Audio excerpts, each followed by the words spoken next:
Assalamualaikum, halo saya Juwita. Di video kali ini saya akan memberi informasi seputar pengantar ilmu hukum. Pertama-tama, apakah hukum itu? Hukum adalah aturan.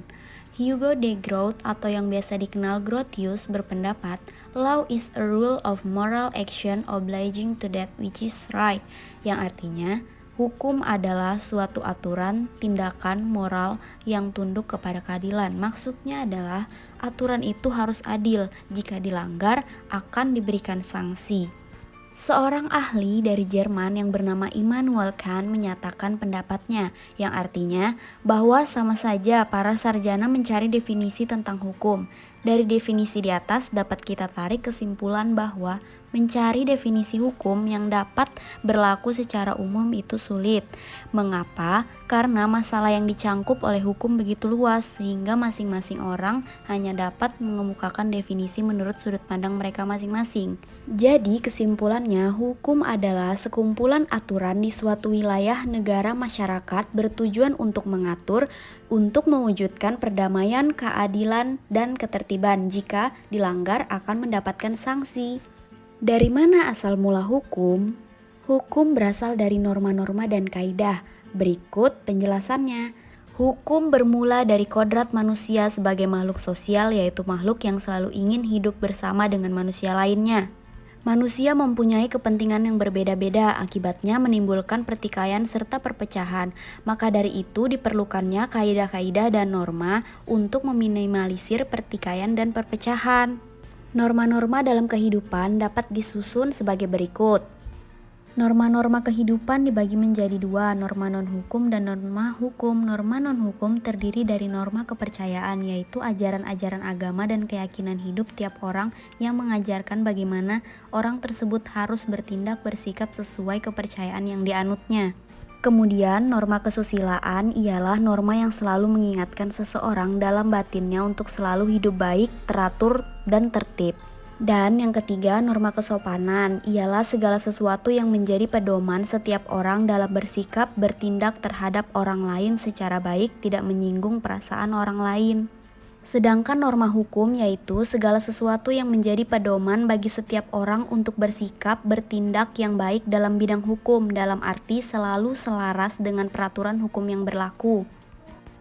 Selain itu, hukum juga mempunyai sifat. Sifat hukum ada dua macam, yaitu memaksa. Maksudnya adalah hukum harus dipatuhi. Yang kedua, mengatur. Karena isinya adalah segala aturan-aturan yang mengatur agar tidak terjadi kekacauan. Dari sifat-sifat hukum dapat kita lihat adanya ciri-ciri hukum, yaitu satu, adanya perintah dan larangan. Yang kedua, perintah larangan tersebut harus dipatuhi. Dr. Andes Kansil dalam bukunya Pengantar Ilmu Hukum dan Tata Hukuman Indonesia menyatakan bahwa sumber hukum adalah sesuatu yang menimbulkan aturan-aturan yang kalau dilanggar mendapatkan sanksi yang tegas dan nyata. Sumber-sumber hukum dapat dibagi dua, yaitu yang pertama, sumber hukum material adalah sumber hukum yang dapat ditinjau dari berbagai segi sejarah, ekonomi, filsafat, dan kemasyarakatan. Maksudnya dapat dilihat dan ditinjau dari kasus-kasus sebelumnya. Kemudian yang kedua adalah sumber hukum formal. Yang pertama ada undang-undang, yaitu aturan yang dibentuk oleh negara dan sifatnya mengikat, contohnya undang-undang perbankan. Yang kedua, kebiasaan kostum, ialah perbuatan manusia yang dilakukan secara berulang-ulang, contohnya hukum adat. Yang ketiga, keputusan hakim, ialah keputusan pengadilan yang memiliki keputusan kekuatan hukumnya tetap dan bisa digunakan hakim lain untuk masalah yang sama. Yang ketiga, traktat atau treaty, ialah perjanjian internasional negara antar negara, negara antar organisasi internasional maupun sesama organisasi internasional. Yang terakhir, pendapat para sarjana, ialah ajaran yang dikemukakan para sarjana dalam bentuk tulisan. Dalam mempelajari hukum bisnis, kita tidak bisa lepas dari hukum secara keseluruhan, walaupun hanya secara garis besarnya saja.